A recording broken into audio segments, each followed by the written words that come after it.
Pallavaram MLA Karunanidhi அவர்கள் வீட்டில் வேலை செஞ்ச பணிப்பெண் வந்து தாக்கப்பட்டிருக்காங்க. சார், நான் அந்த கருணாநிதி மேலே குறை சொல்கிறேன். பெரியவர் கருணாநிதி. அப்போ அந்த கருணாநிதி அப்படின்னா அப்புறம் இந்த கருணாநிதி எப்படி அடித்தாங்க, இந்த மாதிரி சூடு வச்சாங்க. சார், அந்த வீடியோலாம் நம்ம பார்த்தா கண்ணு கலங்க சார். சின்ன பிள்ளை அது கையை சுட்டு இங்கே முழுக்க காயங்கள், வடுக்கள், இங்கே காயம்.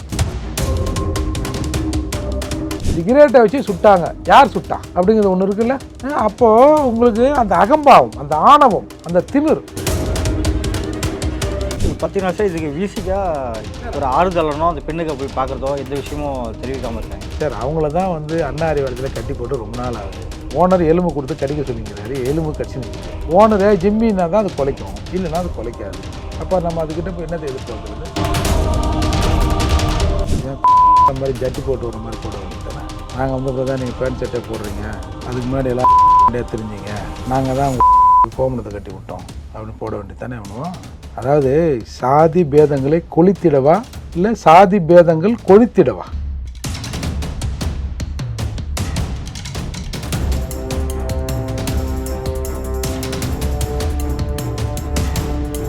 ரெலவன்ட் வாய்ஸ் நேயர்களுக்கு வணக்கம். இன்றைய நேர்காணலில் நம்மோடு இணைந்திருப்பவர் புரட்சி தமிழகம் கட்சியின் தலைவர் திரு ஏர்போர்ட் மூர்த்தி அவர்கள். வணக்கம் சார். வணக்கம். திமுகவோட சேலம் மாநாட்டு பாடல் ஒன்று ரிலீஸ் ஆயிருக்கு சார். அதில் ஒரு சில வரிகள் பார்க்கும்போது பார்த்தீங்கன்னா, ஜாதி பேதங்கள் கொளுத்திட அப்படின்ற ஒரு வரி அமைச்சு அந்த காட்சி எப்படி படுத்திருக்காங்கன்னா, ஸ்டாலின் கூட ஒரு 4 ஆண்களை சட்டை இல்லாமல் கோயிலுக்கு முன்னாடின்ற மாதிரி காட்சி வைத்து இந்த வரிகள் அமைச்சிருக்காங்க. ஏன் அந்த மாதிரி ஜட்டி போட்டு வர மாதிரி போட வேண்டியது தானே. நாங்கள் வந்து அப்புறம் தான் நீங்கள் பேண்ட் சட்டை போடுறீங்க, அதுக்கு முன்னாடி எல்லாம் தெரிஞ்சிங்க, நாங்கள் தான் உங்கள் கோமணத்தை கட்டி விட்டோம் அப்படின்னு போட வேண்டியது தானே வேணும். அதாவது சாதி பேதங்களை கொளுத்திடவா இல்லை சாதி பேதங்கள் கொளுத்திடவா? கொளுத்துறதுக்கும் கொழுப்புறதுக்கும் ஒரு வித்தியாசம் இருக்குல்ல. கொளுத்துறதுனா அழிக்கிறது, கொளுத்துறதுனா மென்மேலும் சிறப்பாக வளர்றது. இன்றைக்கு பொதுவாக இந்த ஆட்சிகளில் இப்படி தான் இருக்கும். குறிப்பாக இந்த 3 ஆண்டு திராவிட மாடல் ஆட்சியில் சாதி பேதங்கள், கேஸ்ட் அட்ராசிட்டி எந்த அளவுக்கு இருக்குன்னு எல்லாருக்குமே தெரியும். கிட்டத்தட்ட ஒரு 20க்கும் மேற்பட்ட லாக்அப் டெத் நடந்திருக்கு இதுவரை. அதில் 90% பட்டியல் சமூக மக்கள். பல்வேறு படுகொலைகள், சாதிய படுகொலைகள், அதில் பெரும்பாலும் நாங்கள் தான், எஸ்சிக்கள் தான். அப்புறம் இதுக்கு என்ன வேறு என்ன சான்று வேணும்? இவங்களோட ஆட்சி சாதி கொழுப்பதற்கு. எப்படி வந்து ஆட்சிக்கு வருவதற்கு முன்னாடி தயாநிதி மாறன் சொன்னார்ல, தயா நீயே சொல்லு தயா அப்படின்னு டிஆர் பாலு சொல்லுவார். உடனே இவர் என்னமோ பெரிய தத்துவத்தை சொல்கிற மாதிரி, நாங்கள் என்ன 3ஆம் தர மக்களா, நாங்கள் என்ன எஸ்சி மக்களா, எங்களை 3ஆம் தர மக்கள் மாதிரி நடத்தினார் போன தலைமைச் செயலாளர். அப்போ நாங்கள் என்ன எஸ்சி மக்களா, எங்களை 3ஆம் தர மக்கள் மாதிரி நடத்தினார் அப்படின்னா என்ன அர்த்தம்? எஸ்சி மக்கள்னால் 3ஆம் தரமாக நடத்தலாம், அப்படி தானே அதுக்கு அர்த்தம். அதே போல் தானே நீங்கள் வந்து எங்களை 3ஆம் தர மக்களாக தான் பார்க்குறீங்கன்னு தான் நான் சொல்கிறேன். நீங்கள் கேடுகட்ட ஆட்சியில் நம்ம சொல்லி நமக்கே சேப்பா கரும முடிச்சவனலாம் அப்படின்ற மாதிரி ஆகிப்போச்சு. வேங்கை வயல் 1 வருடம் ஆகிப்போச்சு. 1 வருஷம் கடந்து ஒரு 30 நாள் ஆக போகுது, 15 நாள் ஆகிப்போச்சு. அப்போது 1 வருடமாக எந்த மயிரை பிடுங்கினீங்க? இதுதான் நீங்கள் கொளுத்தின லட்சணமா? காஞ்சிபுரத்தில் ஒரு பள்ளிக்கூடத்தில் ஒரு இதை மாதிரியான மலம் சம்பந்தமான நிகழ்வு தான் அது. சும்மா இவனை சொல்லுவானுங்க முட்டை ஓடு மயிர் ஓடுன்னு. ஒரு முட்டை ஓடு உழுதுன்னு வச்சுங்க. அந்த பள்ளியோட ஏஹெச்எம் போய் பார்க்குறாரு, பிடி வாஜர் பார்ப்பார். சார், ஒரு முட்டை ஓடு உழுந்துட்டா அதை கையால் எடுத்து போட்டு தண்ணியை ஊற்றுறா, வேறு தண்ணின்னு சொல்ல மாட்டான். டேங்கவே அகற்றிட்டான். ஏன் வந்து அந்த எச்எம் வந்து எஸ்பிக்கு ஃபோன் பண்ணுறாரு, புகார் கொடுக்குறாரு. அப்போ என்ன அர்த்தம்? அந்த எச்எம் கூட அதை மறைச்சிடலாம்னு நினைக்கலாம். சரி, எதுக்குடா பிரச்சனை, எதையும் எவனையோ தான் போட்டான், ஏதோ மலத்தையோ என்னத்தையோ கரும்பத்தையோ போட்டான், தூக்கி போட்டு நம்ம அதை அப்படியே மூடி மறைச்சிடலாம்னு நினச்சிருப்பாரு. ஆனால் ஏதாவது ஒரு வகையில் இது வெளியே வந்துடுச்சுன்னா நம்ம வேலைக்கு உழ வச்சிருவானுவா, நமக்கு எதுக்கு வம்பு, நாம் ஆசிட்டிஸ் என்னவோ அதை ஃபோன் பண்ணி போலீஸோ மாவட்ட நிர்வாகமோ வந்து அதை நடவடிக்கை எடுக்கட்டும் அப்படிங்கிற எண்ணத்தில் தானே அவர் ஃபோன் பண்ணியிருப்பார். முட்டை உடனே அவரே எடுத்திருப்பார். மலமாக இருந்து மறைப்பதற்கு பிரச்சனை வந்துடும்னு அவர் ஃபோன் பண்ணியிருப்பார்ல. ஆனால் வந்த கலெக்டர் என்ன சொன்னாங்க? அது ஒரு பாதி செல் பாதி ஓடுது அப்படின்னாங்க. சுத்தமாக அந்த டேங்கே இடிச்சு ஒரு கிரைம் நடந்த ஸ்பாட்டையே ஒன்றும் தெரியாமல் உருக்குலைச்சி மாற்றிட்டாங்கல்ல. இதில் தான் சாதி கொழுத்துருக்குன்னு நான் சொல்கிறேன்.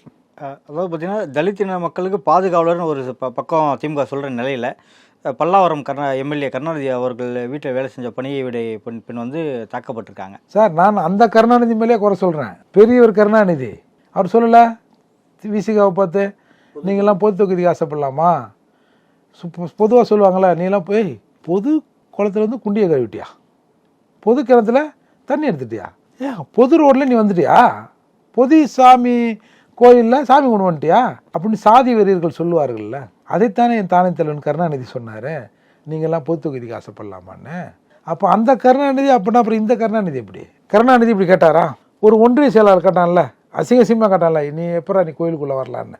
அப்போது தலைவர் எப்படியோ தொண்டன் கடைசி வரை அப்படி தானே. அதில் இடையில ஒரு எம்எல்ஏ. பொதுவாக உங்களுக்கு வந்து திகாவை நாயுடு கட்சின்னுவாங்க, திமுகவை முதலியார் கட்சின்னுவாங்க. அப்போ அது ஒவ்வொரு காலகட்டத்திலும் ஒரு சாதியை நோக்கியே அது இருந்திருக்கிறது. திருப்பியும் கருணாநிதி வந்த பிறகு அது தெலுங்கர் கட்சின்ட்டான்.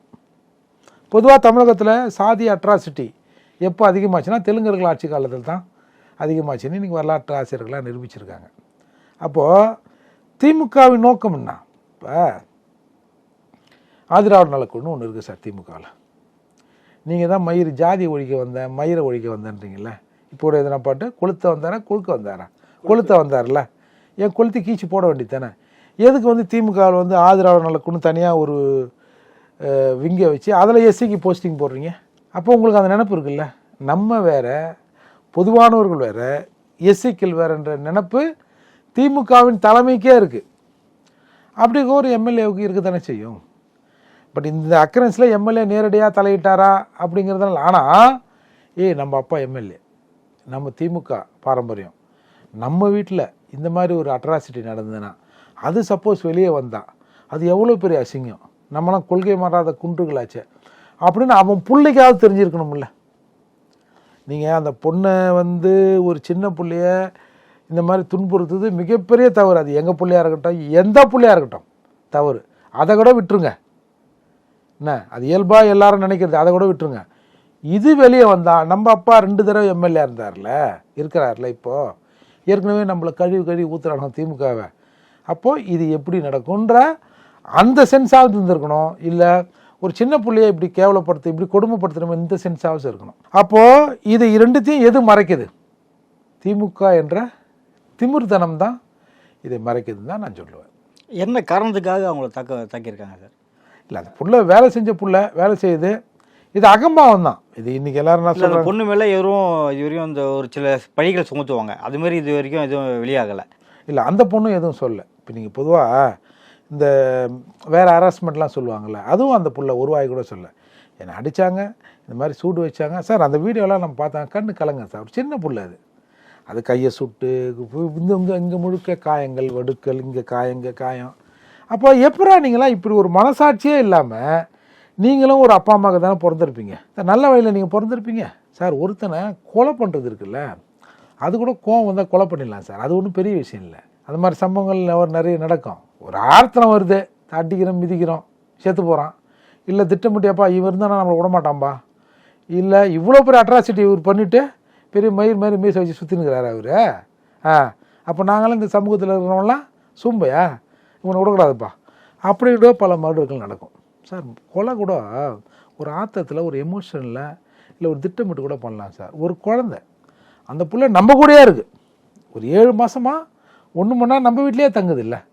ஒரு சமயத்தில் அடிச்சிட்டாலும் ஒரு சமயத்தில் நம்ம வந்து அதை பார்க்கும்போது நமக்கு ஒரு பரிதாபம் வரும்ல சார். ஒரு மாட்டை அடிச்சிட்டா, ஒரு மாட்டை வந்து கல்லால் அடித்து காய வந்துட்டாலும், ஒரு நாயை அடித்து காலை உடச்சிட்டாலும் ஒரு சமயம் இல்லாமல் ஒரு சமயம் நமக்கு பார்த்தோம்னா ஒரு இறக்கம் வரல. சே எல்லாம் நின்று நடக்குது, அது தெருவில் இருக்கிற நாயாக இருக்கும், ஒரு இறக்கம் வருதுல்ல. நம்ம வீட்டுக்குள்ளே ஒரு பொண்ணை வச்சுக்கின்னு அந்த பொண்ணை இவ்வளோ அட்ராசிட்டி பண்ணி சார் மிளகாத்தூளை கலக்கி குடிக்க சொன்னாங்கன்னு சொல்லுது அந்த புள்ள. சிகரெட்டை வச்சு சுட்டாங்கன்னு, சிகரெட்டை வச்சு அந்த அண்ணன் சுடலை, அந்த அண்ணன் சுட்டான்னு சொல்ல அந்த புள்ள, சிகரெட்டை வச்சு சுட்டாங்க, யார் சுட்டா அப்படிங்கிறது ஒன்று இருக்குல்ல. அப்போது உங்களுக்கு அந்த அகம்பாவம், அந்த ஆணவம், அந்த திமிர், அப்படி தானே இதை எடுக்க வேண்டியிருக்கு. அதெல்லாம் அரசு இது மேலே நடவடிக்கை எடுக்கணும் சார். இதை வந்து ஒன்றும் பெருசாக எந்த நாயும் பேசலை, பேசுகிறான் ஜனநாயகவாதிகள் நாங்கள் மயிறு அப்படின்னு பேசுகிற ஒரு நாய் சார், யாரோ ஒரு பொண்ணு சார். நான் இந்த எஸ்சி பொண்ணுன்றதுக்காக நீங்கள் பேசாதீங்க சார், நீங்கள் அந்த எஸ்சி எஸ்டி அட்ராசிட்டி கூட போடாதீங்க சார். ஒரு பொண், ஒரு இளம்பெண் இப்படி படிக்க வந்த பொண்ணை இப்படி கொடுமைப்படுத்திருக்காங்களேன்னு ஒரே ஒருத்தன், ஒரு சின்ன புள்ள, ஒரு மனசாட்சி வேணாம். நமக்கும் புள்ள குட்டிங்க இருக்குல்ல, நமக்கும் அக்கா தங்கச்சி இருக்குல்ல. அப்போது இங்கே இப்போ ஜனநாயகம் எதை நோக்கி வீழ்ந்திருக்கிறது, எதை நோக்கி போய் இருக்குன்னா, எல்லாம் அவனும் போய் திமுக என்ற ஒரு சேட்டுக்கல்ல அடமானம் வச்சுட்டான். வச்சுட்டு மாதம் மாதம் காசை வாங்கினுக்கிறான். அதால் ஒரு பையனும் இதை பேசலை.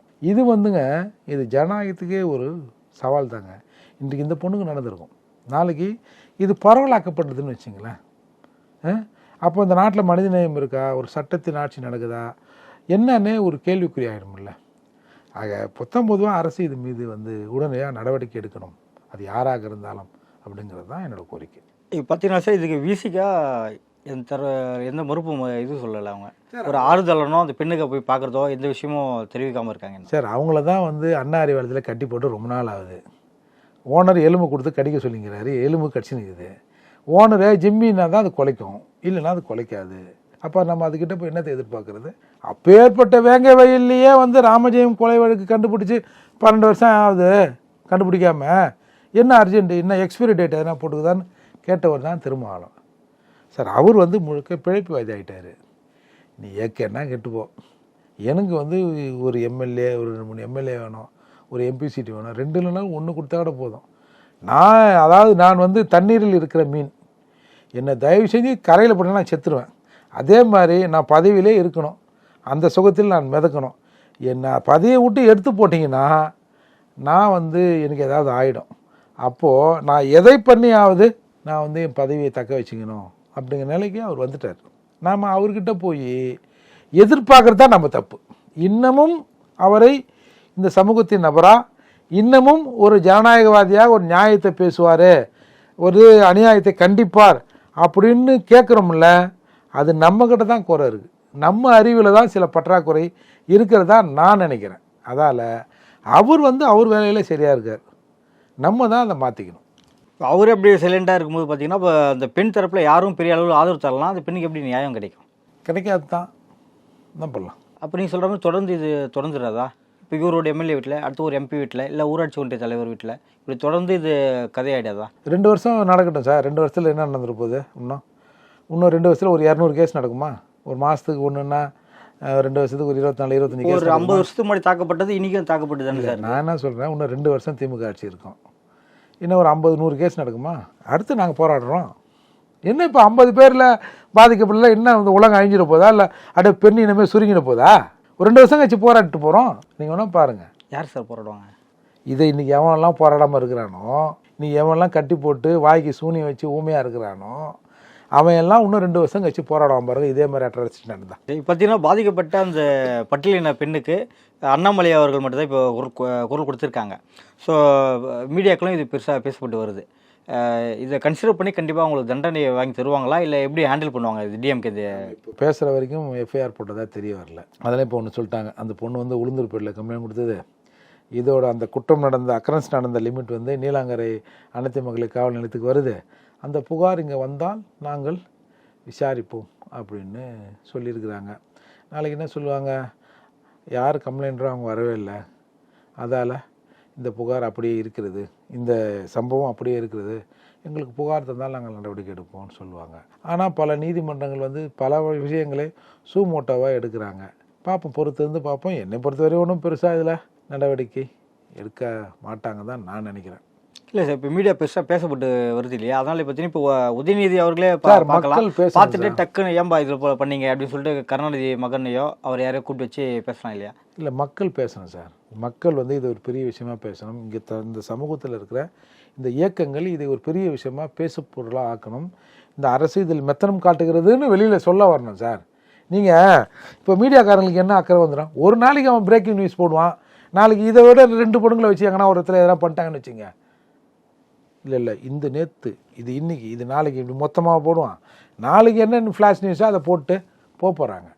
அப்போது இந்த சமூகத்தில் இந்த சமூக மக்களுக்காக இயக்கம் நடத்துக்கிறோம், கட்சி நடத்துகிறோம், ஜனநாயகத்தை காக்கக்கூடியவர்கள் நாங்கன்னு சொல்கிற இயக்கங்கள் இதை பேசணும். ஒரு அண்ணாமலை பேசுகிறாருன்றதுக்காக எவனுமே இதை பேசலை சார். அண்ணாமலை அவங்கூட்டு விஷயத்தை பேசினார், ஒரு பிஜேபி விஷயத்தை பேசினார், ஒரு பட்டியல் சமூக பெண், குறிப்பாக பறையர் சமூக பெண் பாதிக்கப்பட்டிருக்கான்னு பேசுகிறாரு. அதை கேட்கணும்ல. இந்திய தமிழ்நாட்டின் குடிமகள் தானே அந்த பொண்ணு. அப்போ நீ எல்லாம் பேசணும்ல. இவங்கெல்லாம் என்றைக்கு பேசுகிறானோ அது மீது அரசு ஒரு நடவடிக்கை எடுக்கும். ஆனால் மக்கள் வந்து இந்த சோஷியல் மீடியாக்களை இன்றைக்கி பார்த்துன்னு தான் இருக்கிறான். எல்லாம் ஒன்றும் காரி துப்பின்னு தாங்கிறான். எப்படி அது அநியாயமாகுதுன்னு. அதால் அதை கொண்டாவது இவர்கள் ஒரு நடவடிக்கை எடுக்கணும்னு நம்ம கேட்டுருவோம். இப்போ இந்த பொண்ணு வந்து கம்ப்ளைண்ட் கொடுத்தனால இவங்களுக்கு நல்ல பாதுகாப்பு இருக்குமா? இவங்களுக்கு இல்லை அச்சுறுத்தப்பட வாய்ப்பு இருக்கா அவங்களுக்கு? அப்படிலாம் இருக்கா சார்? சும்மா நம்ம இப்போ நீங்கள் அட்ராசிட்டியில் இந்த நம்ம டிவியில் பாடுறாருல அந்த தம்பி அடித்தானோ, அந்த தம்பி அடித்து கம்ப்ளைண்ட் கொடுத்த பிறகு எத்தனை பேர் அவங்கள வந்து மிரட்டினாங்க. சிலர் அதை செய்கிறேன் இதை செய்கிறேன்னாங்க. அப்படி விவரம் தெரிஞ்ச பிள்ளைங்களுக்கே அப்படி சார் நான் ஒன்று சொல்கிறேன். நீங்கள் இந்த தஞ்சாவூரில் ஒரு படுகொலை நடந்ததில்ல, ஆணவ படுகொலை. ஒரு பையனும் ஒரு தேவேந்திர குல வேளாளர் சமூக பெண்ணும் ஒரு கள்ளர் சமூக பெண்ணும் பையனும் திருமணமாகி அங்கேருந்து பிரிச்சின்னு வந்து அன்றைக்கு இரவே அந்த பெண்ணை வந்து கொண்டுட்டாங்க. அதாவது எக்ஸாக்ட்லி சொல்லப்போனால் 2ஆம் தேதி அந்த பிரச்சனை வந்து 3ஆம் தேதி அந்த மிட் நைட்டில் கொண்டு 3ஆம் தேதி கணக்கு வச்சுங்க சார். அந்த பையன் டிப்ளமோ படித்த பையன்.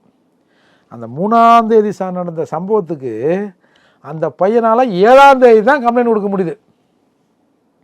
4 நாள் ஒரு படித்த இளைஞனால் ஒரு புகாரை தர முடியல. அப்போது படிக்காதவங்க, கல்வி அறிவு இல்லாதவங்க, அதற்கான வசதி வாய்ப்பு இல்லாதவங்க, அந்த ஊரில் அவங்க குடும்பம், அந்த சமூகத்தின் குடும்பம் ஒரு 1000 குடும்பம் இருக்குது. ஒரு 1000 குடும்பத்திலிருந்து ஒரு படித்தவன் புகார் கொடுப்பதற்கு கூட இந்த நாட்டில் வழி இல்லை. அப்போது அங்கங்கே 50, 100, 200 இருக்கிறவங்க, படிப்பறிவு இல்லாதவங்க எப்படி புகாரை கொடுப்பாங்கன்னு நீங்கள் நினைக்கிறீங்க? எப்படி புகாரை வாங்குவாங்கன்னு நினைக்கிறீங்க போலீஸு? ஆக இது சிரமம்தான். இது வந்து இதன் மீது மக்கள் எந்த அளவுக்கு கவனத்தை செலுத்தி அழுத்தம் கொடுக்குறார்களோ அதன்பால் அந்த நடவடிக்கை எடுக்கப்படும். இல்லைன்னா அது வந்து மூடி மறைக்கப்படும். ஆழ்ந்த கருத்துக்களை பதிவு செஞ்சு நன்றி.